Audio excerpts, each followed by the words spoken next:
Hey, it's Josh here. I just wanted to take a quick second before we get started to express our gratitude and appreciation to anyone who's listening, whether you're consuming this by download, whether you're listening on our website or following us on Instagram or TikTok, however that is. We thank you. Doing that lets us know, hey, that there's somebody out there. And as long as we're entertaining one person, then it just makes everything worth it. So on behalf of myself and everyone here at Game Rage, thank you. All right, now enjoy the show. So you want to listen to a pretty all-right podcast about wrestling, do ya? Well, the natural lad, Jet Swag, has said time and time again that there's only one podcast that's the most decent and the most all-rightest in the industry today. And that's who? It's the Game Rage Wrasslin Podcast.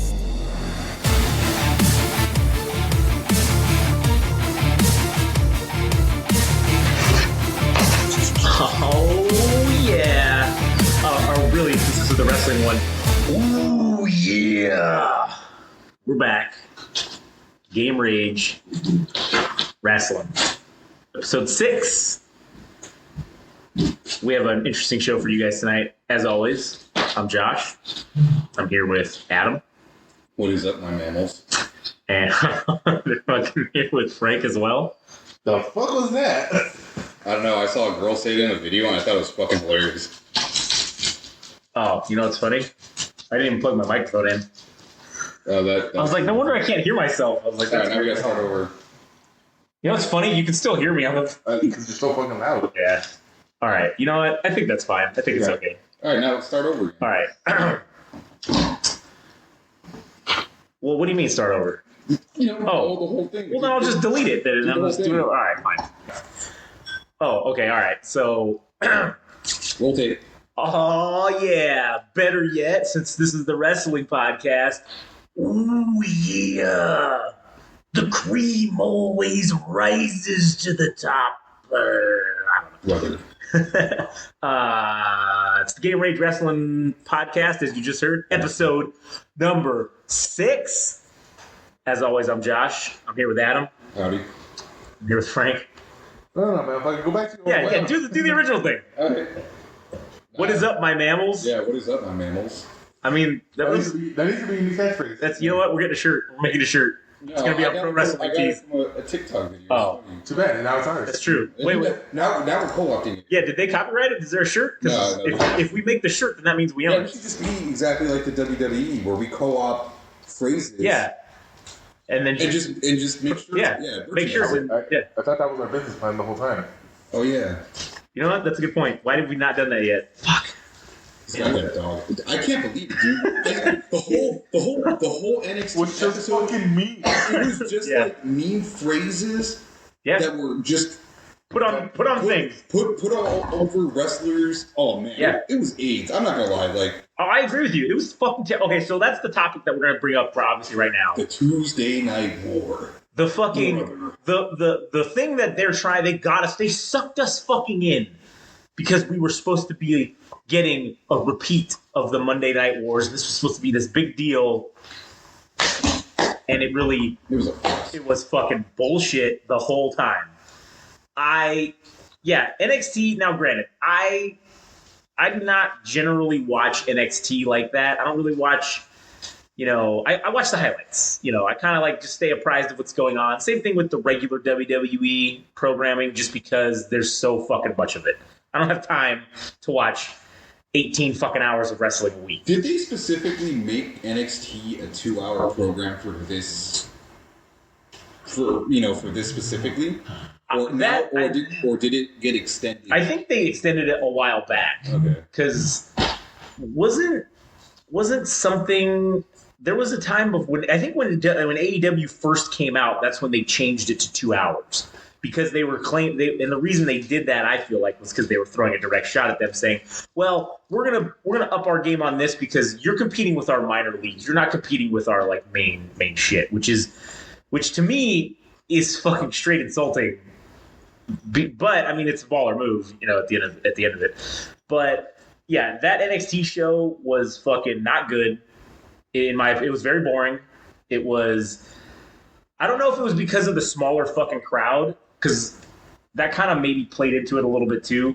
Like, the crowd was good, but it was like, man, you're in like this rinky-dink small fucking performance center. That part doesn't matter to me. I don't know, but I felt like that kind of fucked me a little bit. But the main thing was the content of the show, right? That was the main issue, and I mean, literally. So, the what? Do you know who started the first shot in like the Monday Night Wars?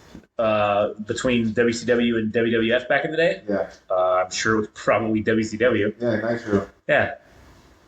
So let's see. I'm trying to find out what the ratings were for the original episode. Oh, the first showings between the two? But this thing just does it does it by like a 1 to 5 scale. Oh. So it gave Nitro a 2.5. Yeah. But when Raw entered into it in 1995, Raw beat it by 0.1 point. 2.5 to 2.4. Does it show what it was in like 1997-ish? Or 1997. Because that was it breaks it down by year and months. And so in 97, let's see, that's 98, that's 98, 95. Do like, it's already in a grid. June or July 97. That's a good portion to look at. But the ratings, while Frank's looking that up, the ratings for the AEW versus the NXT, 97, right? Yeah, 97, like June or July, because that was when the NWO angle first, I think, took effect. Was June or July, because it was Bash at the Beach 97. So 06, 02 of 97. Okay. Fuck, Nitro whooped Raw's ass. It was 3.3 to 2.5. Damn, that's a lot. And yeah, that's. Well, yeah, and then they consecutively beat Raw for 83 weeks. That's why. Except for the popular the Mick Foley one.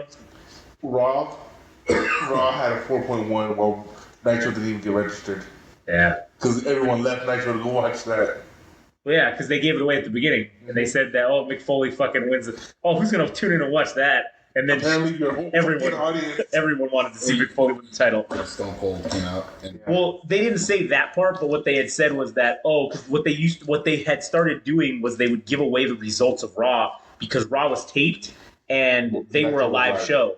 So what they would do is they would send someone to Raw to they'd pay for a ticket for them to go, and then they'd get the results at the taping earlier in the day, and then when they went live at like fucking whatever 6 p.m. Eastern time, they would fucking go on and they'd be like, because they undercut Raw, they would come on like 2 hours before or an hour and a half before or whatever, and so then they'd be like, oh yeah, we got fucking this, and they'd go through the results of like what happened on the show. They did this for like weeks to like steal viewers, because people would go, oh well, you don't know what's going to happen on our show, but if we tell you what's going to happen on that show, you're not going to click away and watch that, which is fucking genius. It's a tactical fucking genius. Until that happened, and it did bite him in the ass, because then everybody said, "There's no way they're putting the belt on Mick Foley."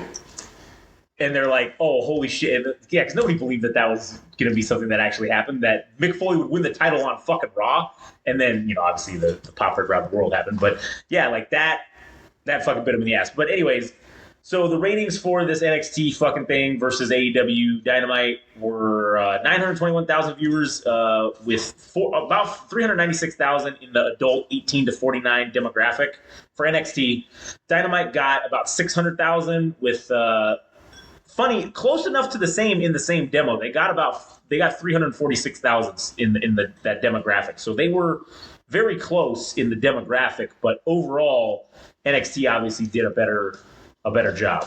And then this shows that NXT's ratings were basically 7.5% higher than the last week's show. So the name dropping that essentially took place during, which is basically that's what this whole show was, the NXT show. It was basically, it started out with Cody Rhodes coming out, and obviously he was the fucking, the special guest general manager or whatever the fuck they called it.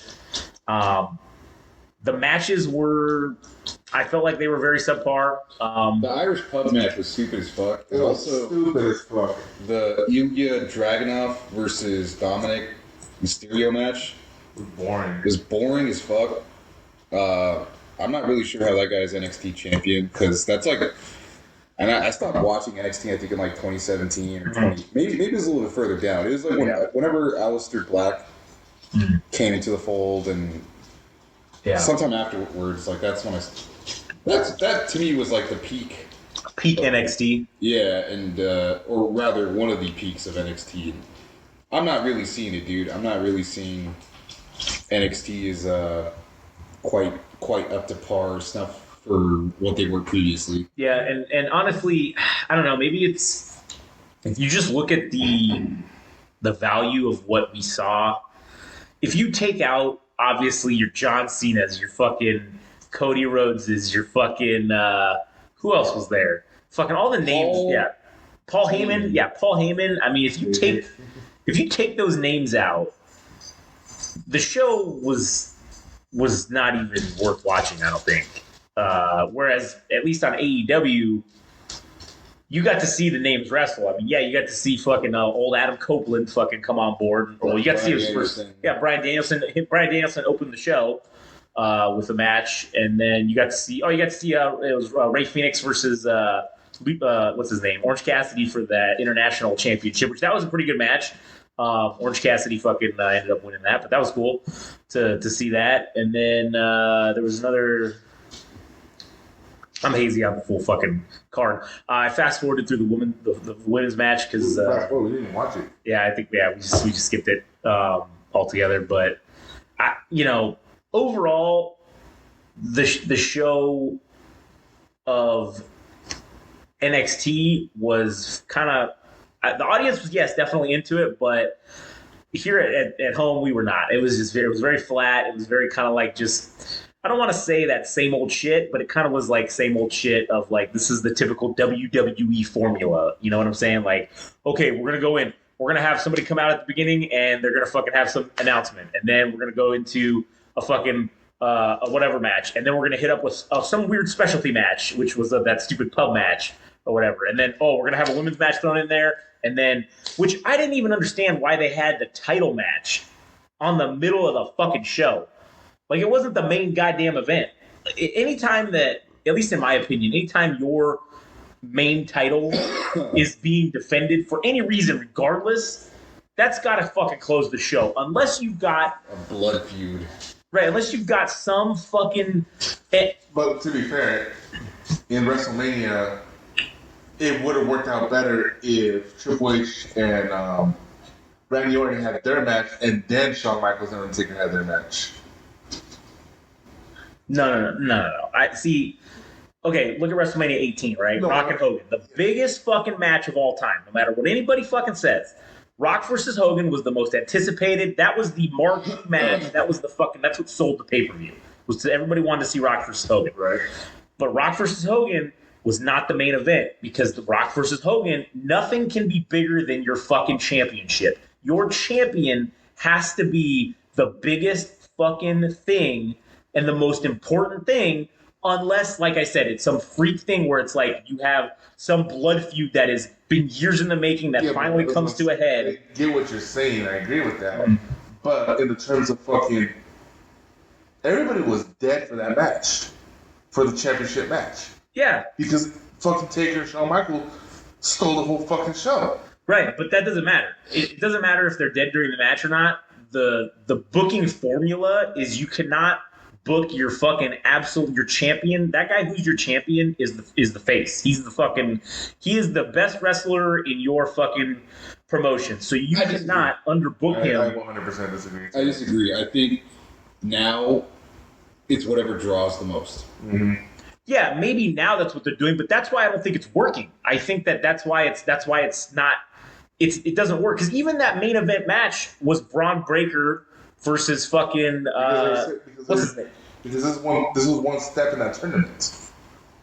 Right, that's what I'm saying. But like you're saying that this fucking tournament is that match in the tournament. It wasn't even the final match of the tournament. It was just a match of the tournament is more important than your champion defending your title. But the draw was the draw was Cena. The draw was Cena and see that's the other thing. Why not go Cena and fucking Paul Heyman in that fucking regard? Take out Dominic fucking Mysterio. Because that's a throwaway fucking opponent. But again, your champion shouldn't be wrestling mid card fucking matches. That's what I'm saying.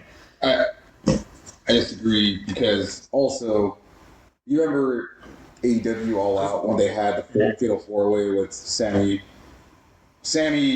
Darby Allin, and MJF? That didn't go last. I think it probably should have. Right? Yeah, but they had the Blackpool Combat Club versus exactly the Elite. And I don't know. I actually don't know which one was better. I think maybe it was in favor of the Fatal 4-Way, which would, I guess, go to your point about having your championship go last. But also, maybe it's also a thing about pay-per-views that, because of the time slot or whenever they do it, like 5 or 6, that sometimes you might need to have your championship go on at like 8:30 or 9 Eastern Standard Time, because people want to go to sleep and they don't want to finish like the rest of the pay-per-view. And apparently this isn't a rare event. This has happened a lot. What? Where the WWE title wasn't even. That's what I'm saying. Now, that's what this has become. No, that's not true. In the past, the overwhelming majority of the time, the SummerSlam 1994 happened. Okay, SummerSlam 1994. It's 2006. Okay, so from 1994 to 2006, well, I can tell you that's not even true, because there was one time. Capital Carnage 1998. I don't even know what that is. Yeah. Okay, right. Sure. There are. 8. The main event, the WWE Championship match between Ric Flair and Randy Savage was exceptional, and they were great candidates for the 14 main event WrestleMania 8. Both men were at the top of their game, the next four was special. Savage captured the second. So what was the main event then? That's what I'm trying to find. All right. Well, either way, while he's saying that, there are instances. Okay, for example, one time we closed out WrestleMania for the 7th time. That was a Hulk Hogan match that closed out WrestleMania. Yeah. Okay. I'm not saying that again. I did say that there are exceptions to that rule. There are times when there should be if it's something that is just like an absolute. You remember this? Rock bottom in your house? Oh yeah, I remember those. Yeah. All those in your houses. Yeah. There are times when that should be a thing, when it should be the championship not going on last because this match is just so fucking important. It's just so whatever. But generally speaking, the overwhelming majority of the time in the past, from let's say the Ruthless Aggression era previous, it's generally been where the main title or a title goes on last, and that closes the show. That title defense closes the show. There have been times during that era when it didn't happen. I'm not saying it's a 100% thing that should happen 100% of the time. I'm saying that should be the majority of the time, is that you cannot make your title seem less important, because that's what you're doing. You're saying that these two dickheads who aren't even champions are more important than this fucking title match. And this wasn't even on a goddamn pay-per-view. This was on this was basically on your fucking weekly television show, and you put on the NXT championship on in the middle of the show at the hour break. Yeah. Which that's when people get up and start going to the bathroom. That's when people start doing shit during that hour break, or people start flippity flopping on channels. Like, you put them on fucking during that time. Oh, that was the other thing that pissed me off, was like they had a fucking match called the Bibbidi Bobbidi fucking. Oh my god, yeah. I was like, what? Are you kidding? Yeah. What? The Bibbidi Bobbidi Boo Baby Bang fucking Battle Royal. It won't be long until we have the Reddit corner versus the 4chan corner. The Mountain Dew dark. Remember that? Oh yeah. Bray Wyatt's Mountain Dew pitch black fucking dark match, man. Yeah, and again, regardless of my personal feelings, because and that's the other thing. Let me just say this. I don't disagree with you though. I think if this disagree with me. I agree. For this instance, if the NXT was the thing to see at NXT, it should have gone fucking last. Yeah. You've hyped this up now, this Tuesday Night War. You've been a part. The WWE has been a part of hyping this up, right? As being this whole fucking thing to try to attract AEW viewers, and also maybe potentially people who don't watch fucking wrestling to get back into it. Oh man, hey guys, we're bringing back the fucking wars, man. This is going to be the best, hottest time in wrestling. You should come back and watch. So somebody who hasn't watched maybe since the early 2000s, they're trying to maybe get them to come back and check it out. So by introducing them to, oh yeah, here's your champion coming out and wrestling in the middle of the fucking card, that's basically telling me that you don't give a shit about this guy as champion. And maybe they don't. I remember lots of times where the championship belts were like on regular days, like on Raw and SmackDown, would just be random. Yeah, okay, the Intercontinental title, the European title, your mid-card titles can be defended whenever. And the tag teams as well. Tag teams, same thing. But generally speaking, your world champion, whatever your top title is in the thing, from my perspective as the mark that I fucking am. The mark. Like, I get what you're saying, and I would agree with you for main event, for pay-per-views, but when it comes to, like, just regular regular is the wrong word, but like TV, regular TV. The weekday ones. Yeah.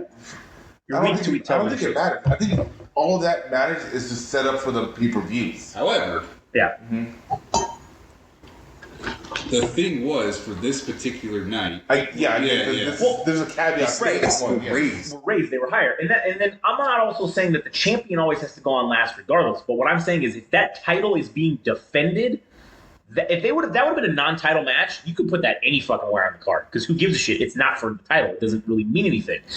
But if you're introducing this to an audience and you want them to see this and take it seriously, because now I'm telling you, like, the way I look at it from the wrestling psychology that I have in my brain, and I see them do that, I go, oh, well, they don't really believe in this fucking guy. That's what I agree with that completely. Because they're saying that neither Dominic nor that Dragunov are main event material, like right. And what's fucked is they're the mid card, the top mid card, and the fucking top title holders of both of that company of NXT. They hold the two biggest titles in the company. Yeah, they wrestled each other for one of the titles, and it was in the middle of the fucking show, which tells me this could have been a test bed for the future, like, right? Yeah, can these guys draw as the main event? Right.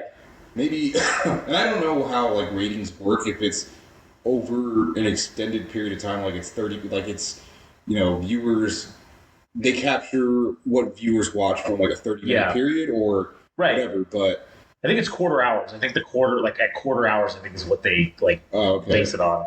But it would be a good test, dude, to see, like, this would be the show, because there are high stakes because they made it so important. Yeah. But there's low stakes because it's just like any other show and it's not a pay-per-view.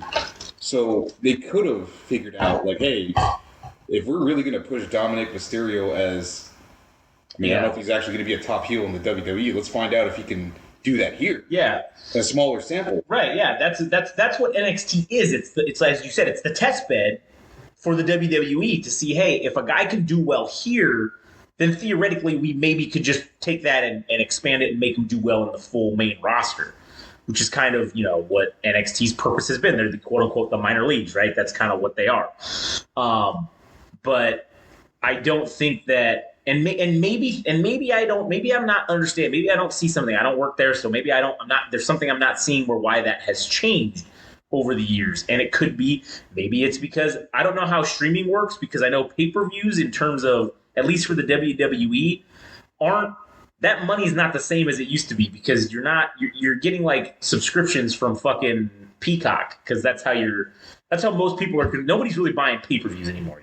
If you're gonna buy a fucking $40 pay-per-view, you might as well, or $50, whatever the fuck they charge now, you might as well just pay the $7 a month and subscribe to Peacock, and you get all of them. So for basically the price of one pay-per-view almost, or maybe two, you're getting all of them. Which, shit, sometimes they do 2 in a month at WWE.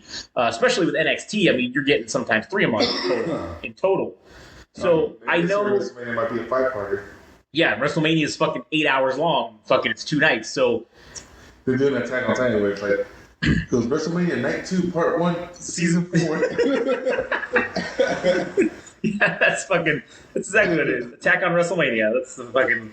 But... I that's the clip right there. Fucking I think that well done, Frank. Yeah, Frank, good job. That was A+. I didn't post it all the way through. Yeah. I'm gonna bed. Yeah, now you can just take it out. I gotta leave that. Yeah. Honestly. Smart. So anyways, the whole point though of what I was of getting at is, yeah, I don't know if things have changed because of the pay-per-view buy rates, at least for WWE, I don't think they're necessarily calculated like they used to be, because it's based on, I don't know how they get paid, if they even get paid anything, because Peacock paid them fucking whatever, $1 billion or whatever it was to have the exclusive home of the streaming of WWE. So I don't know necessarily if Peacock actually pays them money for pay-per-views, or if they're getting any cut of it, because they already got paid $1 billion fucking dollars. Yeah. So I don't know the details of that deal, and that could be maybe where pay-per-views aren't necessarily what they used to be, because that was the whole point of you do TV for 4 weeks to build to your fucking pay-per-view. Yeah. And that's the payoff, is you want to build the story and get people interested so that they will pay the $30 or whatever it is you're charging for the pay-per-view. And if things have changed in a manner in which that's no longer the way that things are done, then sure, maybe I don't know what the fuck I'm talking about. But at the end of the day, I do still feel psychologically that you gotta pump up your champion and make him he's gotta be the most important fucking guy, or he's gotta be the fucking spotlight, essentially. You can't be undercutting them every chance you get. And like you said, it just makes me believe, I don't fucking believe that they believe in this guy. MJF on the AEW show, MJF didn't actually wrestle in a match. No. He had gotten his title stolen the week before, his belt stolen, so he came out and was fucking with Bullet Club Gold. But that was obviously, he wasn't wrestling in a match, so that wasn't like they were showcasing him. And even if they wanted to wrestle, put him in a regular ass match for not the title, like I said, you could do that any fucking point of the show. He doesn't have to close the show every night. I do think in that instance, Adam Copeland versus Luchasaurus or whatever was probably the best way to end the show, because Adam Copeland was your draw. That was your main draw for this show, to get people to come in, as you were banking on them wanting to see him wrestle in AEW for the first time, right? Which makes it not as much of a draw as people believed. Yeah.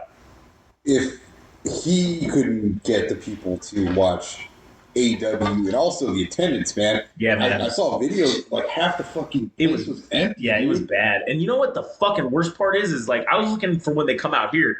Those AEW tickets, they're coming out here in November, and those tickets are fucking expensive. And I'm like, shit, if we're going to pay that much money to go sit in an arena that's like half fucking full, what's the fucking point? Like, I could sit at home and watch for free. Like, if I could get the tickets for half the price, then cool. Like, I guess that'd be worth it. But like, why am I going to want to go pay all this money to sit in a half-empty fucking arena? Yeah. Like, but you're right.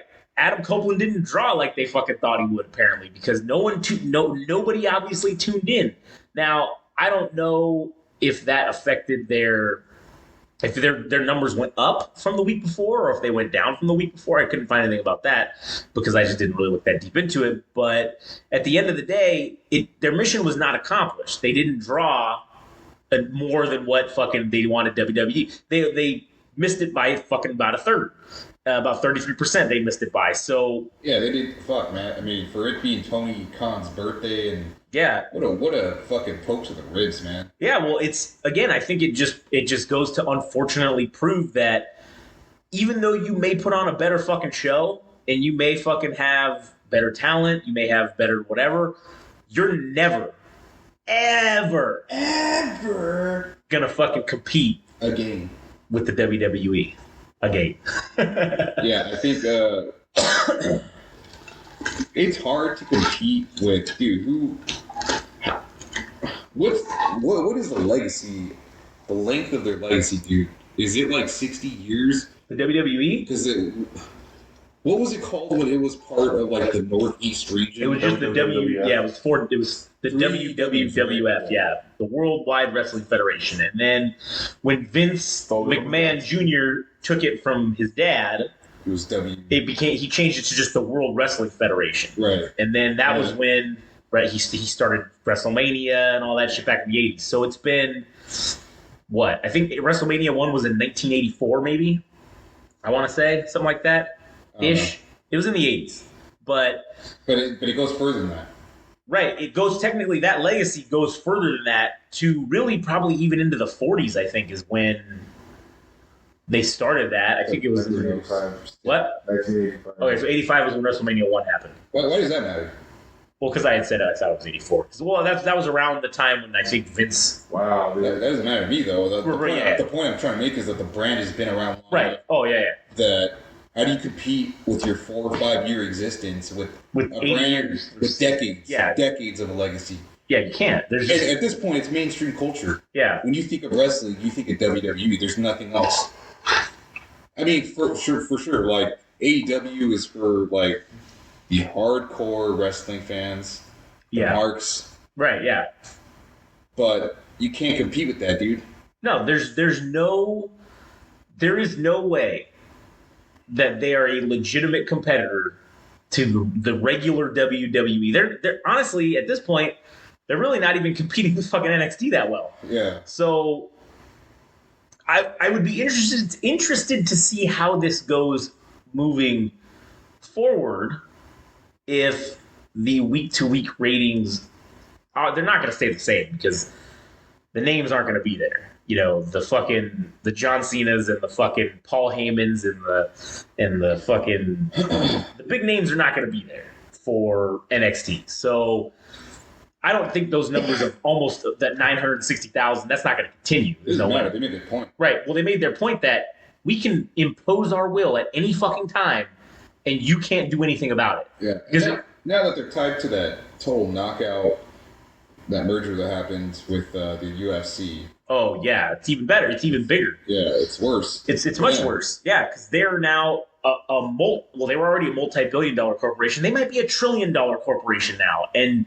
the WWE machine is now got another machine behind that machine. So there's literally no stopping it. And you're never going to, no matter how bad they fucking put out a product, no matter how bad it is, they're like the NFL. Even if fucking most of the teams suck dicks and like everything's going bad, people are still going to watch the NFL no matter what. Same thing with the WWE. People are still going to fucking watch it no matter how bad it may get. And nothing you can really do about it other than maybe try to carve out a small piece of that audience. And I think NXT will continue, or not NXT, AEW will continue to survive solely based on the fact that they're catering to that hardcore wrestling fan that wants to see shit reminiscent of the Attitude Era, that wants to relive that again. Because when we were watching the Attitude Era, I mean, technically we were children. You know, we should not have been fucking watching the Attitude Era.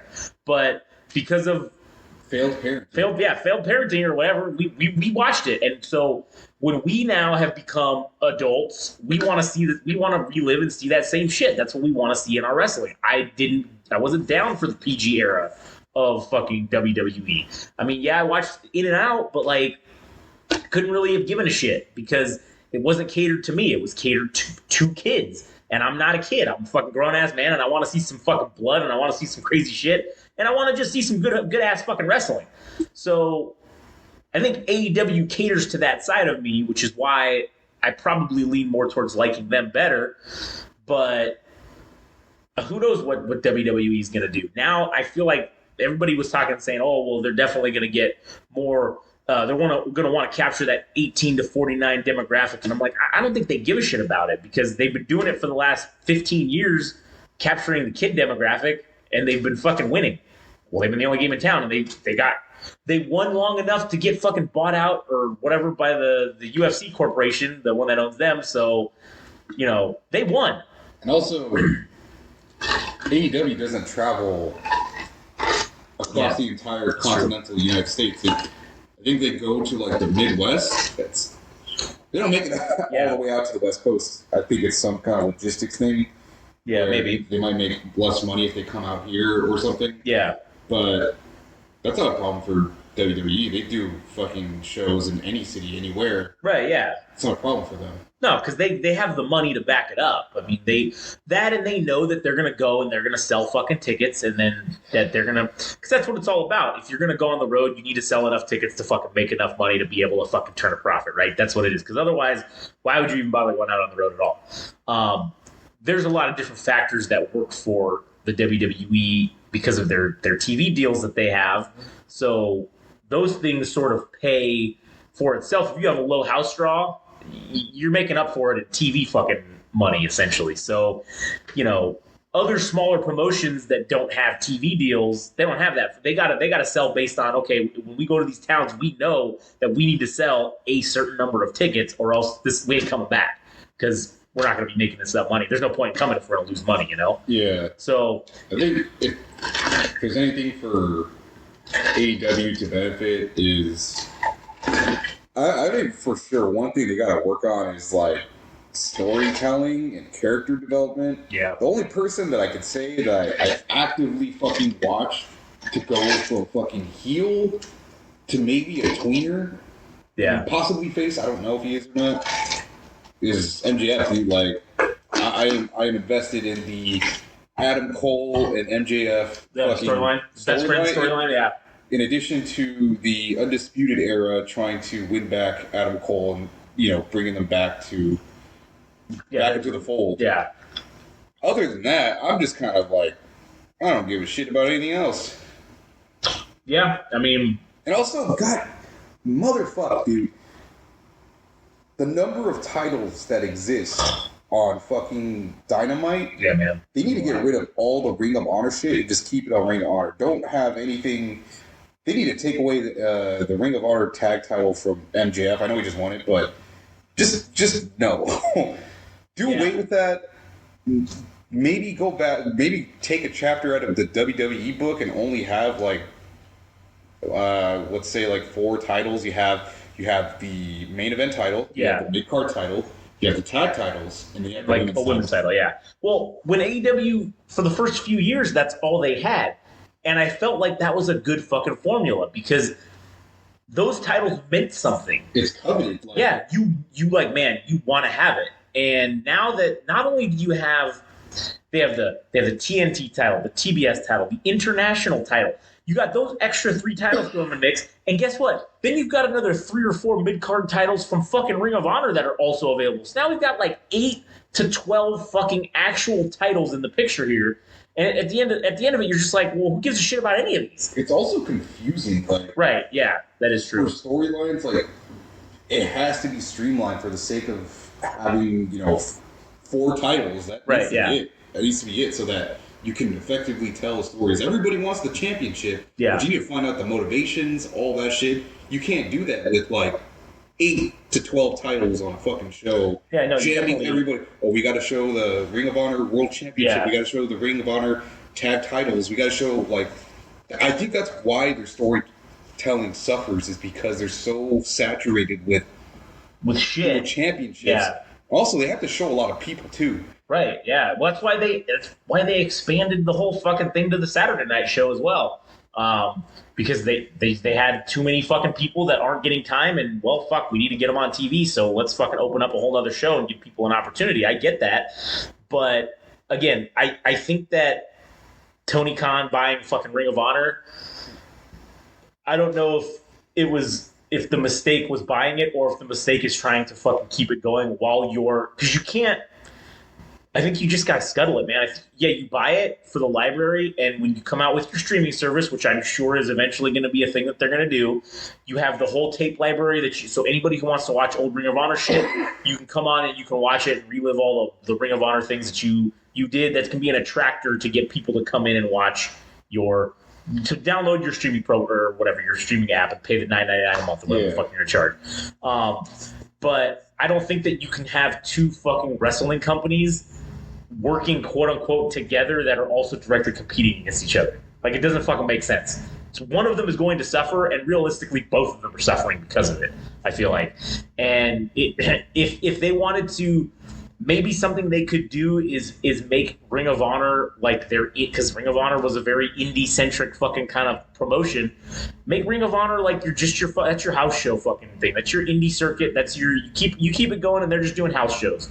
And every once in a while, you can throw some of your main card guys on there. Don't do TV. don't do TV deals. Fucking keep it going where it's just on the road. They just go on the road and travel, and they fucking go around, and you take them, and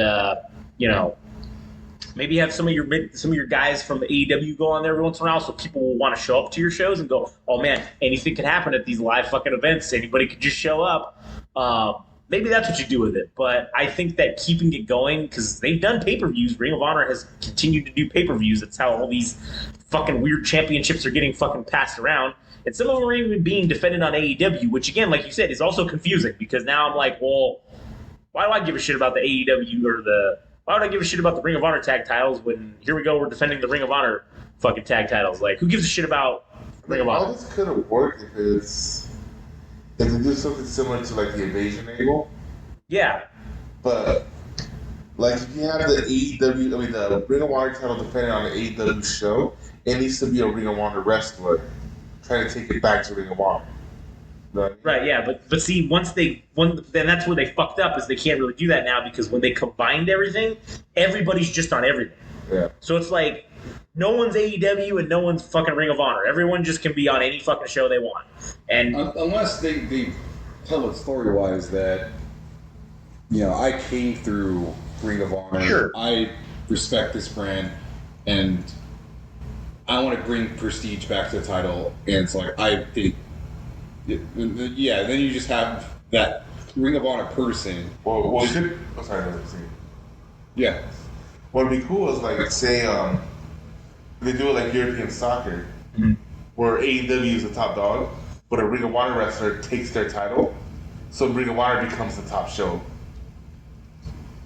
You know what I mean? oh, it's like you can get demoted and like Yeah, because in European soccer, the lowest team can get put to the lower division. Yeah. You know what I mean? So then the world title is now the Ring of Honor title instead of the AEW title, and then the AEW title becomes the mid title. You know what I mean? Maybe, but then I don't know. I feel like that would still get too confusing for fucking people. And then It would if we're talking about the WWE audience, which is just kids. But these are hardcore freaking people that are watching wrestling for the sake of wrestling.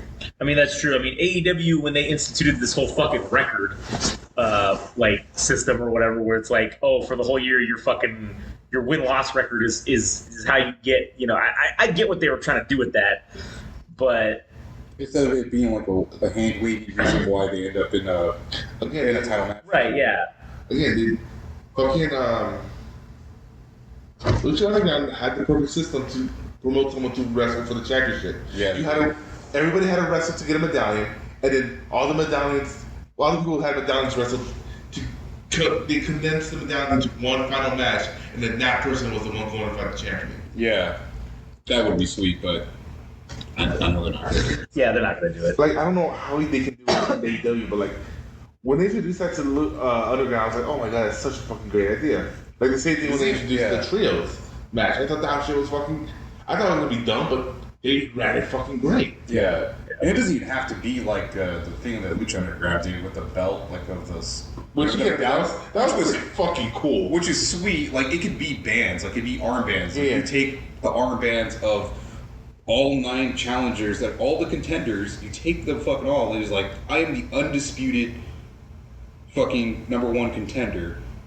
I defeated all the other possible #1 contenders. Yes. Yeah, and you know what? You can even milk it. Like you can even sometimes somebody wins. You know, if there's one person that they're pushing right, and there's one feud that this guy is not beating, like you can milk that into like a 3 to 5 fucking pay-per-views. You can make it by like what are the main 3 pay-per-views for SmackDown for WWE? The main pay-per-views? Probably WrestleMania, Royal Rumble, WrestleMania. SummerSlam, right? Well, yeah. Well, it's the 4. It's WrestleMania, Royal Rumble, SummerSlam, and Survivor Series. Those are like the 4. Last time Survivor Series was relevant, though. I don't think SummerSlam's really relevant either anymore. I think SummerSlam's been more relevant than Survivor Series. Maybe, but I think. But besides, my point is saying like, let's just say SummerSlam's like the middle of the year, right? Or Survivor Series. No, Survivor Series is the last one of the year. It's in November. I thought WrestleMania was the last one of the year. Well, that's the beginning of the year. No, if we're talking about fiscal year or we're talking about fucking like actual calendar year. Well, wrestling year, WrestleMania is the end. Yes, yeah. WrestleMania. Okay, yeah. That's the end. What's the mid for the wrestling? Probably Survivor Series, then I guess technically. So as I say, it's SummerSlam. Yeah. So from WrestleMania to SummerSlam is when you have all the storylines focusing on everybody getting their #1. Dude, this is gonna be the headbands from Samurai. Afro Samurai. Yeah. So basically, have everybody focus on everybody getting the #1 contendership, and by SummerSlam, have that be the end all. Okay, our true #1 contender has been identified. and then Royal Rumble is where the people get their second chance at it. So at WrestleMania, we could do like that they did with Daniel Bryan, where he had to wrestle for his chance to get into the main event. Right. Yeah. So the winner of the Royal Rumble, who are the secondary, has to wrestle a match in there, has to either earn their way back into it, or we can take care of that in Survivor Series. Right. Have another pay-per-view where they can maybe try to run their way in. Yeah. But again, it's all about finding out who the number one contender is. Instead of using the Intercontinental title as the stomping ground. That also makes like feuds mean more. Yeah, because it's every feud has a chance to lead to the championship. Yeah, and where for like the WWE now, they'll have a feud that will go on for like a few weeks. Yeah. And that's it. Then it's over. Yeah. Like I like it back in the old days where, oh yeah, this feud is ended, but you never know. You never know. Yeah. Around the corner, it can happen again. Yeah, like Finn Balor with Edge with like the Judgment Day. I don't know how long that went for, but I didn't really care. I don't even remember. Honestly, it wasn't even that long because Edge came back. When Edge came back for the second time after he started the Judgment Day or whatever, he came back and then he was literally back for like 2 months and then had a Hell in a Cell match. So it's like, all right, that's it. Oh, this feud lasted fucking 2 months and then that's it. Or I don't think it was that long. But yeah, so I think with that type of thing where there's some thing that the top 10 contenders have, whether it's like armbands or maybe it's a medallion or some shit. Oh man, the stakes are always raised. Like maybe you should like even give it more glory. Like when wrestlers come out, it should be part of their, instead of them having like they say, oh, and coming out the U.S. champion, it's like, or like have it be part of the title, like a title, not title in the sense of a belt, title as in how you're pronounced. Mm-hmm. So yeah, you're not the U.S. champion, but you're a contender. Yeah. Like give it glory. Like you earning that spot is something that you're gonna carry for a while. Yeah, and for for feuds, I mean, maybe you hate somebody or whatever in the top 10 contenders or whatever. Yeah. And maybe the first 2 matches were just, you're like, oh, we just got to sort this out with our fist or with, whatever. And then the third match is like, all right, I'm willing to put my own fucking medallion or band on the line. Like, you raise the stakes with that thing. Or you can make to resolve that. And also, it means you're getting the push to go to the top. Whoever comes out ahead is going to go higher up. Yeah, right. You can make it like Call of Duty, where in order to go up the ranks, you got to make prestige. Mm. So you earned yourself as a candidate for the number one contendership. So there's a bunch of other people, so you got to make yourself stand out more than the others to get more prestige with her. So the number one contenders would have to look out for matches to make themselves look better. Yeah. So they would have to instigate something. Yeah. To like. Yeah. See, there's the motivation. And that would work great in the backstage political aspect too. Yeah, that's true. For like backstage shit, like, oh, he randomly attacks somebody just to fucking provoke him so he can get a match with them or some shit. Yeah. Or what if a stable is created out of this where like amongst the 10 people, 3 of them are like, we should get together. Yeah. We should instigate like feuds with it, and then we'll come and intervene. And then you can hold, 3 of the medallions, and then and then we'll find out who is the best between the 2 of us. Yeah. Like that would be fucking cool. Like I would love that. And having the whole political shit would be fucking great. And it'd be kind of a cool thing if I don't want it to go down like the Roman Reigns thing where your champion is absent for like 3 to 4 months, but maybe it actually works out that way because you're trying to find out who's the number one contender. You can have a champion like, hey, you know what? I really don't want to fight Roman Reigns. I don't want Roman Reigns to fight for my title. I should make this guy look good. Yeah. Like, you can't have the champion interfere, like, in the sense that he's trying to make other people, like, he's also trying to play the game. Your champion not defending. See, that's the thing that makes it prestigious, too, because, like, if you go to the UFC, all right, those guys that defend the titles maybe do it once or twice a year, right? And I'm not saying it's got to be that few times that the guy defends it, but, I mean, if he's only defending it 3 or 4 times a year, once a quarter, then that makes it more prestigious, and it's a draw for people to come watch the fucking match. So oh shit, the title's on the line. You should make it so. Okay, we'll make it so. You should make it so like Royal Rumble. You get the right to face the champion at his leisure.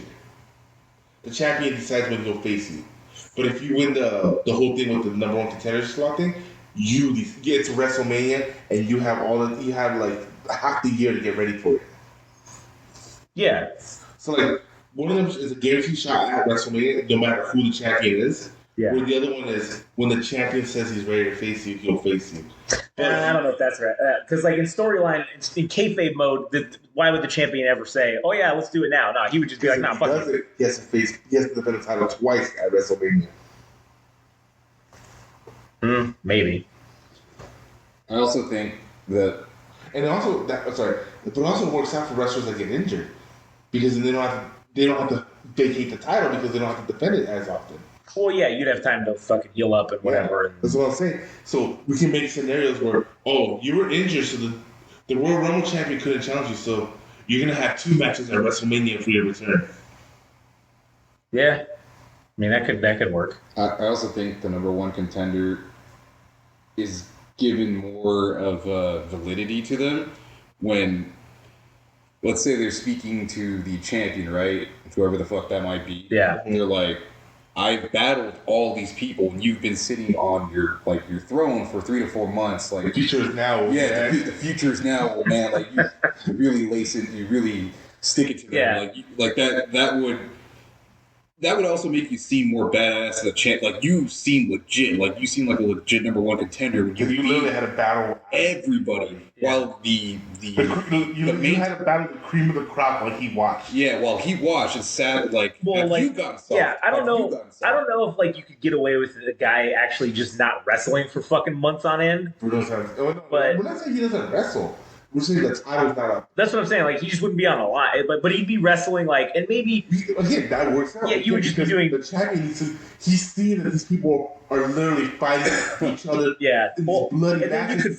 could fucking put him. Yeah, well, you could put him in fucking matches like tag team matches or some bullshit. Like you could put him in bullshit ass matches. That's That, it, like, and that's how he interferes with the fucking number one contender of the spot. oh yeah, you could put like the top 4 contenders in a tag team. Well, top 3 contenders and the champion in a tag team match against each other, and then it's like, well, whoever's partnered with him obviously fucking wants this title. So like, are they gonna help him? Is he gonna help them? Is it like you know? No, you don't do this. I'm talking about, say there's a guy that has 3 of the medallions, and he's gonna go wrestle the guy that has 5, and the champion doesn't want to fight the guy that has 5, so he's gonna interfere that match with the guy with 5 medallions loses down. He loses, so there's less of a chance that he's gonna fight the guy he doesn't want to fight. Yeah, if you have a heel champion, then yeah, that's the way that would go I'm down. just saying, and if you have a proper champion, heel champ, or face champion, then he's the second the Royal Rumble guy wins, goes, hey, we're doing it next week then. Like, and then that's how we just keep things going. Like, what am I trying to say here is, because the number one contender is going to be going fighting to the end. So then, what do you got to do to get a title shot? You gotta fucking beat all 10 guys who are fucking. You have to hold All the guys who are prestige have to be. Again, remember, you have to make matches to gain you prestige. And once you reach, let's just say, the gold mark, out of the 10 spots, only 5 can make it to that gold mark. And then those 5 have to fight each other, with one of them getting the bye. You know what I'm saying? And then that's a tournament style. That could be the fucking people. We could bring back King of the Ring that way. That's true. And you could I think it'd be cool if you could wager like the number of things that you have. Like if you're like the scenario that Frank is saying, somebody has 5 and you have 3. Well, I'll put all 3 online. Yeah. Kind of like the WrestleMania board game. And you would at least put one. Like if you were, I don't know, the one that had the most. You're like, oh, I'm only gonna put 1, or no, let's fucking do. Let's do it all, baby. Like let's get all fucking 10 on. In this wager, like you could do it that way. Oh shit! You could do a match where all the people who have all 10. If it's, let's say 3 guys have all 10, you can do a triple threat match, the winner gets all of them. Yeah, that would be fucking sick. Yeah, that would bypass the prestige match. That's it. That's where the person was chosen. Well, yeah, that's where you could have like if you had a general manager or whatever your on-screen fucking like administrator is, that's when they would come out when they're arguing about it and they say, no, player. Your Teddy Long comes in and goes, oh, no, player. You guys want to fuck around and not agree to stuff? Well, guess what? All of these are on the line. It's winner take all, player. Yeah. And then whoever loses next week is fighting the Undertaker next. Yeah, there you go, dude. The Teddy Long special. Man. Yeah, man. It's fighting the Undertaker. The tag team match. That's fucking sweet. But how will we pick the 10 people that will be the candidates for the number one spot? You probably have to do it initially. You probably have to have a tournament. It can't be no. I don't think it has to be a tournament. It has to be like you do the AEW thing and you keep track of the records. Like You just- not and that- the records actually mean something. That's true, because then that. so the people who weren't part of the 10 last year. So if you're part of the 10 last year, you can't be part of the 10 next year, and that's how you keep bringing new blood into the fucking championship race. You know what I'm saying? Well, for the main title. Yeah. And then you still obviously have your tag team title division, and you still have. Like You still would have to have a mid-card title. Say you're one of the candidates and you win the Intercontinental title. That's Yeah. you got 2 prestige points because it's the second main title, right? Yeah. So you went from 0 to 3 or 2, whatever. And so by winning the title, you could win more prestige points by winning other titles. Oh, so then let's say you had what if you had, so then it would have to be, like you said, record based, and then that gets you into a tier of certain points. But then that would be a real slow burn though, because then Remember, this is supposed to last the entire year. So then you're saying it resets every year? Yes. So then the champion. If the champion still stands, then yeah, he's still Right, but then the rankings reset every year. Everybody resets except for the champion, obviously. Right, so then. And then the 10 people that got their chance in the light or now have to be jobbers, whatever, for the next guys. And then after that year, they can come back into it. I don't know if you could get away with that though, because if you'd have to have a huge roster. You'd have to have fucking. Again, we're saying numbers, so we're not finalizing anything. No, I know. I'm just saying you'd have to have a large roster. Because I want to avoid the John Cena's and the Roman Reigns situations where they're always the ones in the spotlight. Yeah. Right. Yeah. But then, okay, that's cool. But then, you're giving people opportunities. But then, all right, you got to keep your main draws obviously still relevant. Because if you're not going to if they were in it again, that's why it focuses you to make storylines, to make better storylines for these guys. Hey, you fucked me over last year. I could have been a champion because you fucked me over, and that's their feud right there because they fucked each other over. Because of all the political games they're playing to make sure nobody got more medallions in them. So then in the year that those 10 guys... So then once you get in, once you get into the top 10 or whatever... Whatever the number is. Or you can have people, lose their spot. They were in the top 10, but now they have to keep their spot in the top 10. Or how about this? Instead of the top 10... Because remember I said it comes down to the top 5 then after that? Yeah. So those top 5. Yeah. It'll be those top 5 that can no longer participate until the year after. So once you get into, that's the pay. So then that would be the pay-per-view, the one before WrestleMania, the quarter before you do the top 5. This will be the halfway point. Oh, so the halfway point you do the top 5 thing, and you're all right. That's when, at the very latest, at the halfway point is when this number one contender needs to be put in bold.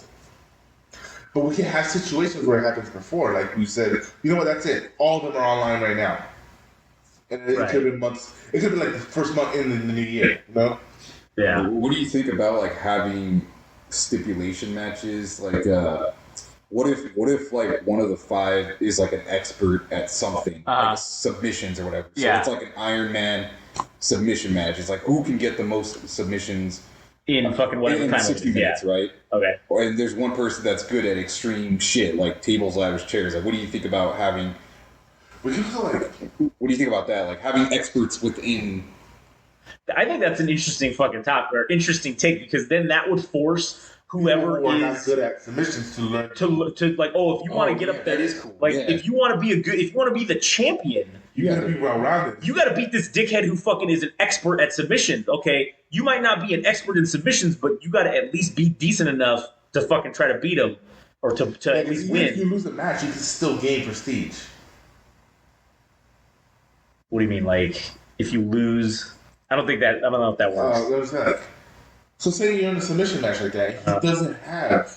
He's not a good submissioner, but he manages, in the short amount of time he has to train up, he brings up that skill. I'm not saying you can give him the point, as in the medallion, but it could increase his rank by 1. I'm not the top 5. This is the top 10 thing. When you're the top 10 contenders. Because remember, everybody's fighting the game right now to gain enough prestige to be in the top 5. Yeah. Prestige is just a number. So to say you can still gain. Sure, the guy who won got 25 points, but you can still get a 2 or 3. Yeah. If you lose. Right. Okay. Because you prove that you can still. Oh, so then you're saying even if you fucking lose, but you fucking busted your ass and you did a good thing, like whoever's in charge could like say, oh, we're not gonna give you the full medallion, obviously, but like, oh, we're gonna instead of the medallion's to the top 5. You get into the top 5. The top 10 need to earn enough points to get to those top 5. So you'd be like, if you're in the bottom, bottom 10, you're within 6 to 10. Yeah. Those people. That if you wrestled somebody that was in the top 5, that's an expert at submissions, right? If you didn't win, but you moved up like the ladder, you went from like 8 to 6 because you're just outside the 5. Yeah, that could work too. I mean, that could be another thing that's like, it's like in the UFC when they did what's that fucking show that they did where they got people like. Undisputed? No, it was like they had 2 teams and it was like a reality show, but they're talking about kind of. And then there was like you would fight on a pay-per-view, like the 2 guys who were the last 2 standing would fight on a pay-per-view for the contract. Yeah. And then there was like 2 dudes that they beat each other's ass. They did such a great performance that like Dana White literally offered both of them the contract at the end, even though the one guy won because they beat their ass for fucking 15 minutes and went to a decision.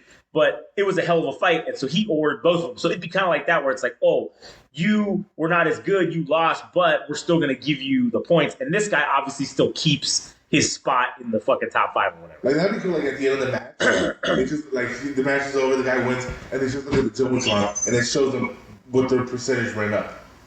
Yeah, or even I think what also would be cool. Shit, I lost it. Damn. Well, what I think we need to do is we need to fucking start a wrestling I think that'd be cool, dude. That'd be fucking sweet as shit if we could put on a fucking show. Just to apply this concept. Just we don't have everything figured out. No. There is things. There's things there that are fucking gold. Yeah. That we're just really talking cool. shit right now, so this shit's not flushed. No, of course, yeah, we're just talking shit. Well, I mean, that's kind of how shit gets started with us, right? We just sit here and talk shit about it, and then it somehow manifests into something. So, I don't know. I think that would be a fucking interesting thing to like. Maybe at like our God, Adam. What if that's how we fucking do it with a concert and a wrestling show at the same like a combo? Show? Yeah, like we got to find like. We'd have to get some fucking people to wrestle, obviously, but like local talent. Yeah, we would have to. But like, man, that would be cool as shit, wouldn't it? Theme songs. Yeah, that should be the bands play. One band could play the whole live theme songs. That'd be fucking sweet. But yeah, man, I don't know. That'd be fucking cool as shit. But yeah, no, I think this is a good concept. That I think I might actually like make a spreadsheet. No, I'm not a spreadsheet. I might actually go back and listen to this podcast on my own because this is pretty good. Yeah, there's some fucking good points here that could be made. There's some good points have been made and good things have been brought up. Yeah, I'm saying like with this point system, like you don't make the other belts irrelevant. You make them part of. Not only do they still have their own prestige, but you make them part of the main storyline. Yeah, it makes them still coveted because it gives you something out of it. And then you can debate, like, is the Intercontinental, like, does it have the same weight as somebody holding 3 or 4 balls or maybe 7 or whatever the fuck? Like, they are a champion. What about the guy who holds all of them and the Intercontinental? Is he equal to the champion at that point? Yeah, like, you can have all those kinds of debates about, this guy's a shit. He's a fucking a warrior, you know? Yeah. That's true. All right. So I know we kind of detracted from like the WWE. I mean, to be honest, this whole conversation was probably more entertaining than NXT was. Oh, that's true. It's true. I definitely can agree with that. I hate to suck on a dick, but I think it's true. Yeah, it is. And you didn't even have to remove any ribs to fucking be able to do that. So. The only thing I wanted to add, well, I don't know if it's one of the things. Maybe if I think of the other thing, but I did think it was cool to have.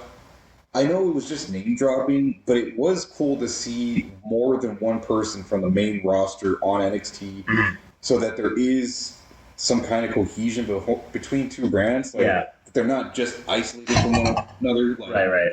It is a bit of a one-way relationship that whoever becomes NXT champion will likely move on to the main roster of WWE, right? Yeah. But it is cool to see the main roster come back down and be giving advice, or being in the corner for some people, or even being involved in some of the matches. Like it felt like a bigger world in that way. It's like having Young Justice, like the DC television show. Yeah. You have the Teen Titans or whatever, and then you have like the actual Justice League come in, and you're like, oh man, this is wicked cool. Yeah. It was supposed to be that, in my opinion, but it didn't have that because it just felt like a name drop. Yeah, it wasn't relevant in the storylines, I guess. It was just they're just throwing in names, like that's all it is. And maybe maybe we're not being fair because maybe in the grand scheme, week to week, who knows? Maybe this will continue. Maybe they will continue having these names there and make them actually a part of the storyline instead of just being this one-time kind of name drop. I felt like they were kind of trying to do that with the dog. Braun Breaker, the dog and me. Okay, I do not believe for a second. I'm sorry, like I am not convinced that Paul Heyman would take on Braun Breaker in the future. I just don't. Neither do I. I don't see it at all either. But that's how they. That's what they're playing it as, and so maybe where they're going is Braun Breaker's going to lose whatever the ultimate confrontation is going to be, and because Paul Heyman has a history of obviously whoever fucking doesn't win. He poo-poos him and he fucking gets rid of him. And then that's how Braun Breaker goes face. Maybe that's their plan. I don't fucking know. But I don't think they're going to have a long-term storytelling. I think it was just a gimmick.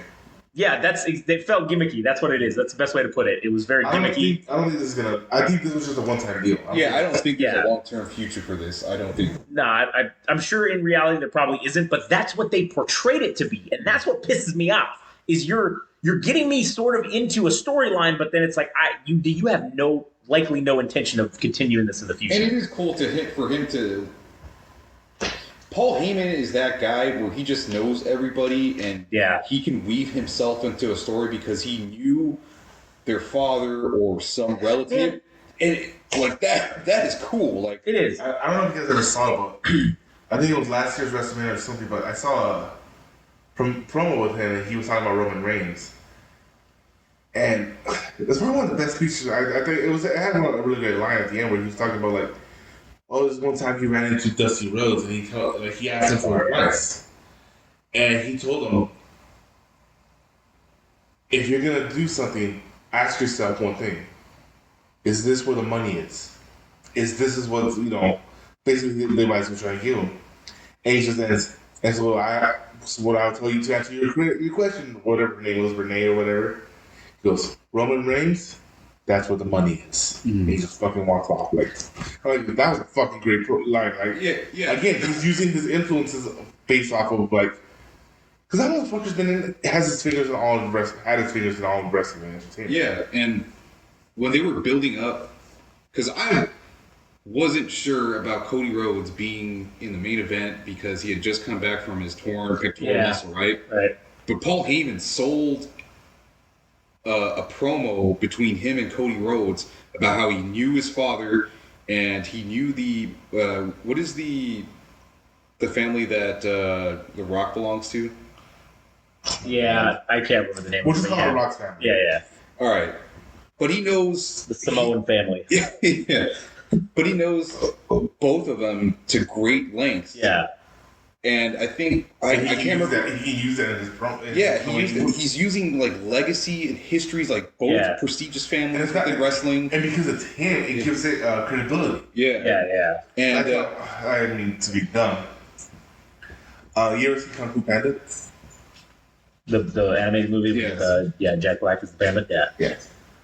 It was off. It's a funny movie and all that stuff. Yeah. But doesn't the fact that they have actual Jackie Chan is actually the monkey, doesn't that kind of give it legitimacy?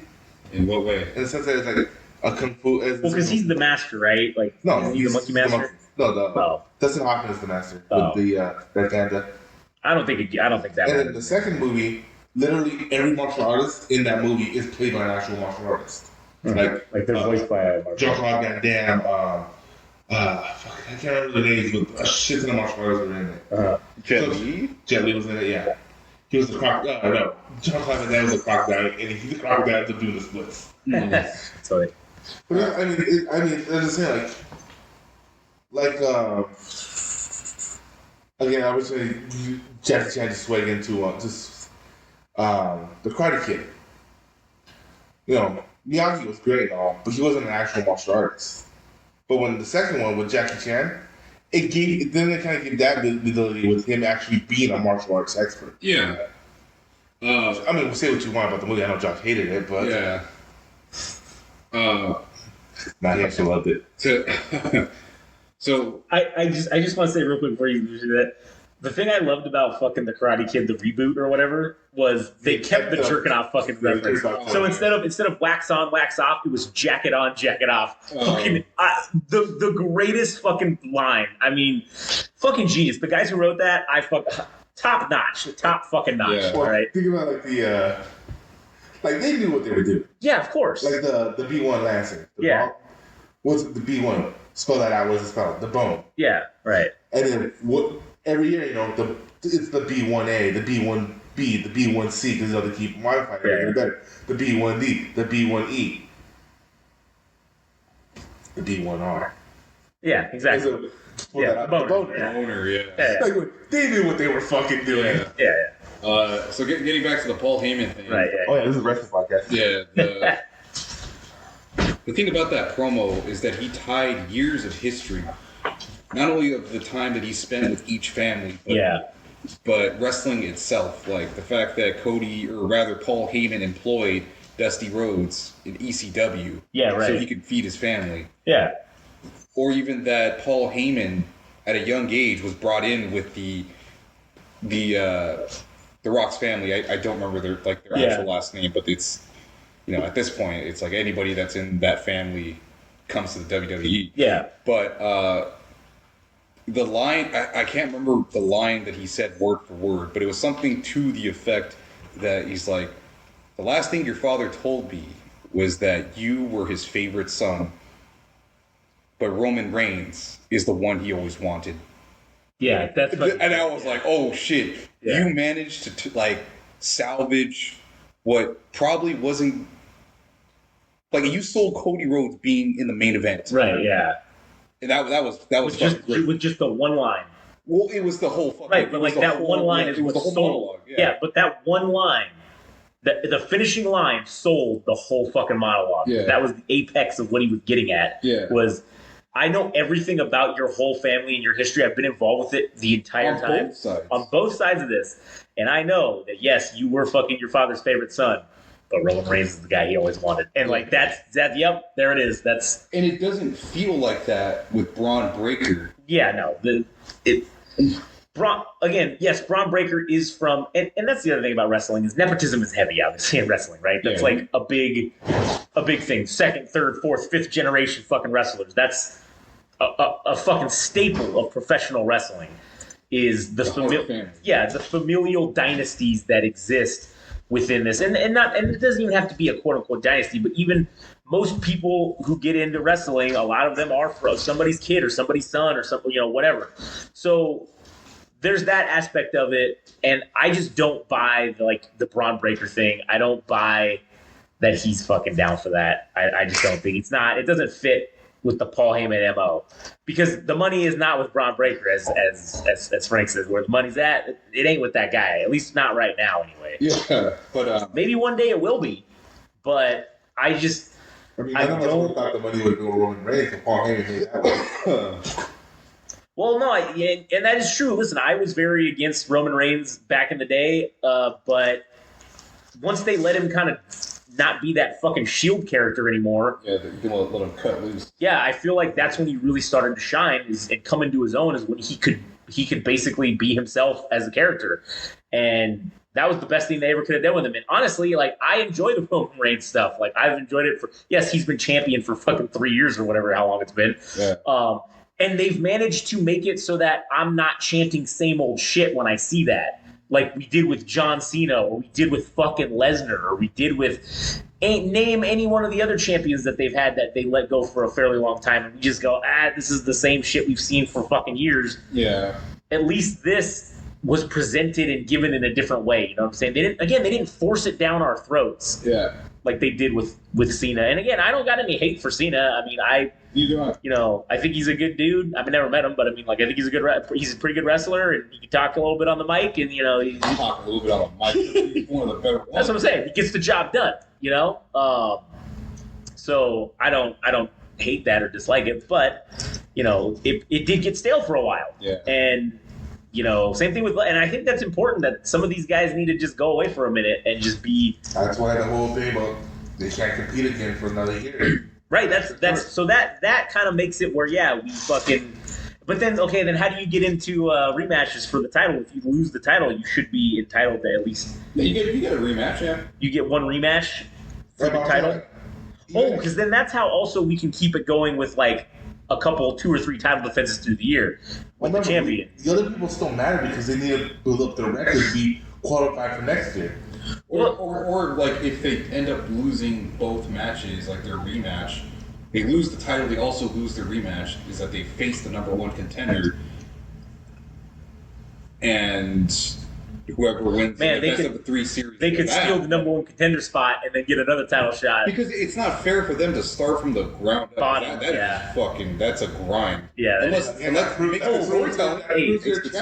What if in the beginning, because you know how we don't have these like pillars or these experts, right, that are in, and maybe they're not the top 5, these people who are the experts. Maybe over time we build them up as a separate entity where it's like a pillar of the company, basically, where this guy was the champion and now he's fallen from grace, he's working his way back to the top, but it's like, oh, if you want to fucking go against him, then you'll get, if you beat the guy who was a former champion, like, oh, you get extra points. But if he beats you and you're in the top 10, oh, he can take your spot right away.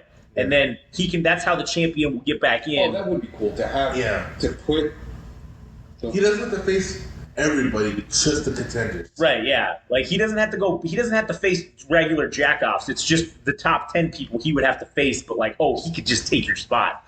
But if you beat him, oh man, you get fucking you get pumped up or whatever somehow. Yeah. Like, so I don't know exactly how that would work. But for them to wrestle him. Or what were you saying about if you have experts? The pillars, remember we were talking about you brought it up about you have a guy who's a submission expert, you have a guy who's a tables expert. What if you make them a stable? That's what I'm saying. And then that is another avenue in which you could potentially get to. Like if you were a champion, all right, you were a champion one time. You go through this route, you're going to be a better all-around wrestler, and if you can go 4-0 against all these guys, then you go right back to being the number 1, or rather, you face the number 1 contender. Right, yeah, for the number 1 contender. And then you can make it like a triple threat match. If there's people feuding that are, like, each of them are number 1 contenders, then you throw that fucking guy in the mix. Yeah. Because he could say, like, hey, I beat these fuckers. These are ex-champions. Yeah, exactly. Or maybe your guy who's, like, the Intercontinental Champion is like, hey, man, what about me, bitch? I need to be involved in this somehow. And then you make it for something. I don't know. You make it for the number 1 contendership, and maybe the Intercontinental title's on the line too, as well, or whatever we would call it, whatever the mid card title would be. Yeah. And then that elevates it, because if we're only having 3 to 4 title defenses a year for the world heavyweight, or whatever the world title is, then essentially your mid-card title would be defended more often, I guess, or whatever, to make up the difference with your tag titles and all that stuff. So, man, there's very interesting concepts that came out of this podcast. That's for sure. I'm glad it came out organically. Yeah, that's true. It did. The other thing I kind of wanted to talk about very quickly is the loss of the super kick and all its meaning. Man. I don't think it is quite as cool. It happens all. Remember, the DDT was the end-all move, and now it's just a common move. It's unfortunately in the nature of the beast. One thing that they will never be able to take away is the difference between your regular super kick versus the sweet chin music. Yeah, no. Again, because that is still a finisher. Yes. But Shawn Michaels would also, at that time, he would also, if he could hit that super kick out of nowhere and you were dead. Like, didn't matter. He didn't have to do the whole winding up the band and doing all that bullshit. He could just randomly hit it in the middle of a fucking moveset and, oh man, you're dead. That's it. It's over. Yeah, Shawn Michaels. Right, but then once everybody started doing it, it gave him doing it less meaning, made it less impactful. I don't think. I never had a moment in the Shawn Michaels match where I didn't think the super kick was effective. Because I know it's Shawn Michaels. I've always been able to distinguish it with, say, let's say people start doing the cutter, normal. Yeah. But when Dr. Dallas Page does it, when Randy Orton does it, You know, it's going to be a different story. You know what's one of the things that I love about fucking wrestling is we're sitting here talking about, right, a move. The move is the move. But it doesn't, what matters and what gives it the weight is who does the move. Yeah. That's what makes it devastating. Even though they do it the same exact way that, let's say, someone else would. Oh, no. Josh, you do know wrestling's fake, right? I know, but I'm just saying that's what I love about that's what I love about wrestling though. It's just like we don't care that doesn't make sense. Most people would look at that and go, "Well, this doesn't make sense. I don't understand." But no, we're just like, "Oh no. When fucking Randy Orton does an RKO, you're dead." But if some other asshole does a cutter, well, you're fine. You can kick out of that. That's not a big deal. Or literally everybody does a suplex. But if Goldberg does it, Goldberg does it, you're dead. Yeah. Or the German suplex, if Brock Lesnar gives you 18 of them, you're dead. To this day, yeah. I personally believe Rhino gave the best spear. Oh, yeah, I think that's true. I agree with that. Yeah, I guess Gore, it's called yeah. Gore, but Gore from the Whore. The only one, Edge's looked prettier because he was pretty. But it wasn't better delivered. It just looked pretty. It wasn't that. It was the fact that he was able to hit the spear. Because his jump, the jump was there wasn't a jump. He was literally bulldozing right through it. And that's why it seemed devastating. But with Edge, he's jumping into it. Right. And he's flying through the air. The person sells it, obviously. Yeah. Fold in half. Right, yeah, obviously. Yeah. Like they just got fucking hit by a semi-truck. But Rhino's is like, oh man, if I got hit with that, I would be fucked up for days. Yeah. Whereas if Edge did it, I'd probably be all right, And between Tajiri and fucking Bryan Danielson doing the kicks, man. Oh yeah. It was Tajiri for me. Oh, for sure. Those were the most devastating. Yeah, Daniel Bryan Jesus Christ. Danielson? Yeah, Bryan Danielson. Fucking that's so confusing. But yeah, him doing it is still cool to watch, but I think what I'm ultimately getting at is that if you have to tell people, this is my finisher, you can't kick out of this, can't no-sell it, you gotta stick to that. And that has to be explicit in the storytelling too. Yeah, and I think that's something that's lost kind of today. Can you all agree, though, that the greatest finisher of all time was the Cobra? The Cobra Clutch? Or no, the Santino Marella with the snake on the sock? Fuck no, it's the Razor's Edge, dude. It's the Razor Edge. The Razor's Edge? Yeah. It's the one Razor Ramon did where he picks you, he does a power bomb, but then he's holding you like you're crucified, spread, and then he just fucking slams your ass down. I don't know why. The Razor's Edge is my favorite, dude. It's fucking aesthetic as fuck. It looks good. It does. I wish would have been a finisher, but it's just a regular move. It's like a spin kick. Like when you spin into a kick. Uh-huh. But I've seen other wrestlers do it as just a setup. But it's never been a finisher. But in reality, a spinning kick should be more devastating than a standing kick.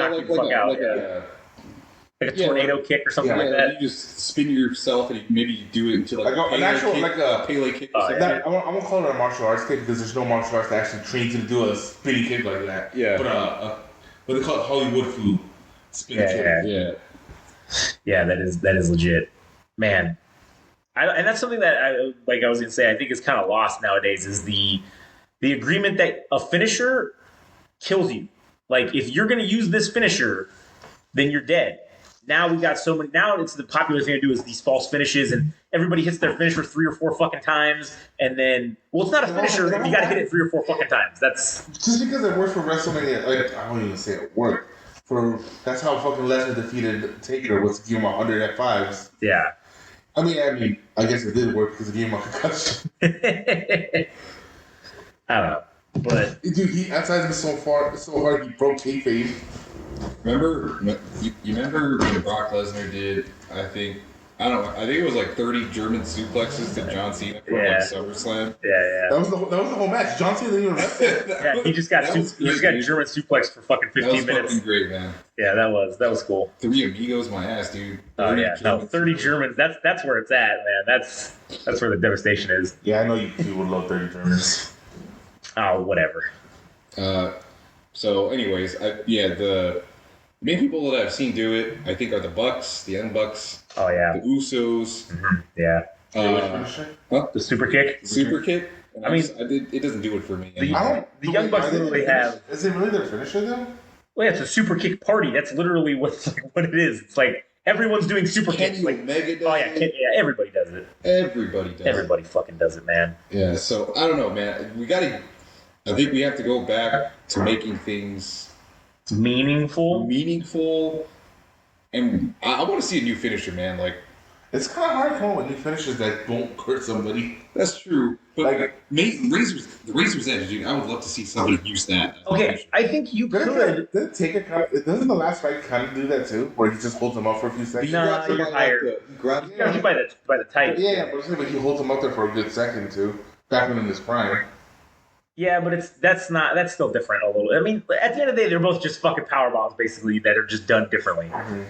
But I don't know, the Razor's Edge one just looks. You think they'll ever allow anybody else besides Kane or Taker to do the tombstone? Or the fucking what's that one move? Eventually, yeah. That got Tyson Kidd in a wheelchair. Oh, Bronco Buster, was it? No, it was the GT. Wasn't it the? Didn't they do the CM Punk move? Isn't that was it the GTS? Isn't that what the move was that they used? Was it a? What do you call it? Like you have the person like kind of tucked into a ball and they're upside down and they're on your shoulder. Oh, It's a Steiner. Is it a Steiner move?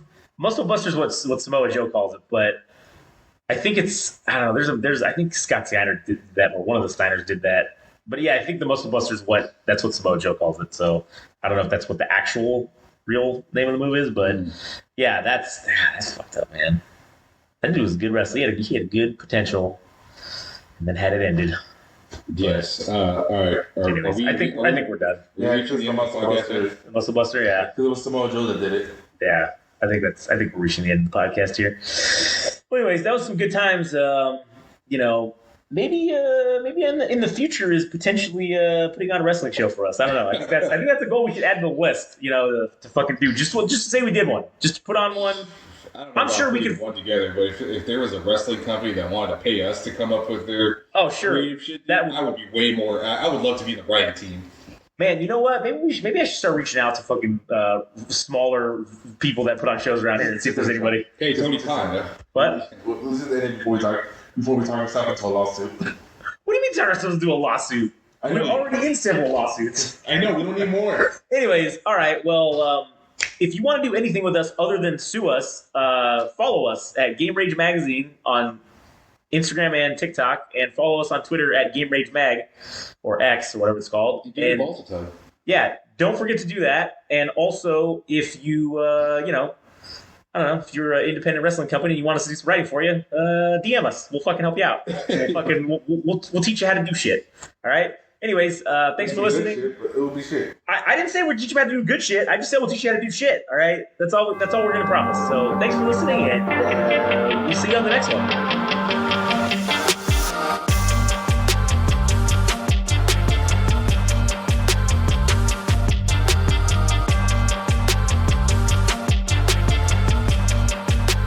That was another wonderful, amazing, powerful episode of the Game Rage Wrasslin podcast. And take it from me, ladies and gentlemen, the natural lad, Jet Swag.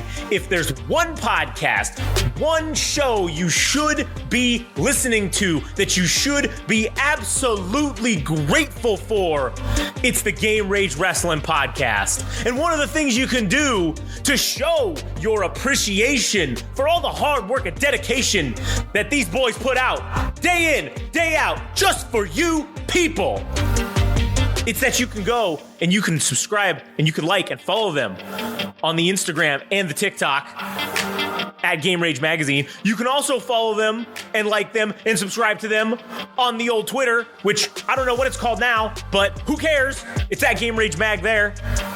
Additionally, if you feel the need to really show your appreciation, which you should, then go to their website at www.GameRageMagazine.com and show us some love.